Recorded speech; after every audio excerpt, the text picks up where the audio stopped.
অগ্নি সমীরকে কোনোদিন ক্ষমা করবে না এ কথা বলে দেয়। এরপর শশীভূষণ সমীরকে বলে, তুমি যে অন্যায়টা করেছো তার জন্য এই বাড়ি থেকে চলে যাও। তখন সমীর সেই বাড়ি থেকে চলে যায়। তারপর বাড়ির সবাই কথাকে পেয়ে খুশি হয়ে যায়। এদিকে প্রান্তিক যূথিকার সাথে দেখা করতে আসে আর যূথিকা বলে যে কথা বেঁচে আছে, কথা মরেনি।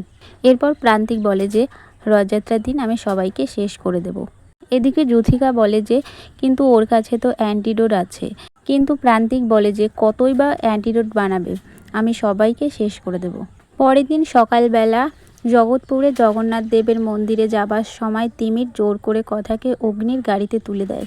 এরপর কথা ধাঁধা মেলানোর চেষ্টা করে এবং তারপর সবাই মিলে জগৎব্রহ্মপুরে এসে উপস্থিত হয়।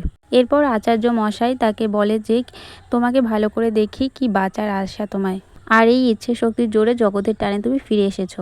এই কথাটা শুনে কথা সবার সাথে বসে সেই ধাঁধাটা মেলানোর চেষ্টা করে। এরপর কথা বলে যে এই লাইনটা এমনভাবে লেখা আছে, জগৎ মানে জগৎ ব্রহ্মপুর নয় তো। তখনই অঙ্কিত অগ্নিকে বলে যে তুই একটু হেল্প কর না আমাদের। অগ্নি বলে যে আমার হেল্পের দরকার আছে তোদের, তোদের তো টিমের মাস্টার আছে। তারপর পাশ থেকে কথা বলে ওঠে যে বিপদটা কিন্তু আমাদের সবারই হতে পারে, তাই কেউ কিছু জেনে থাকলে আমাদের সাহায্য করা উচিত। অগ্নি বলে যে পুরী বলতে আমাদের মাথায় সব থেকে প্রথমে কি আসে, সব থেকে ফেমাস কি? কথা বলে যে জগন্নাথ দেবের রথযাত্রা।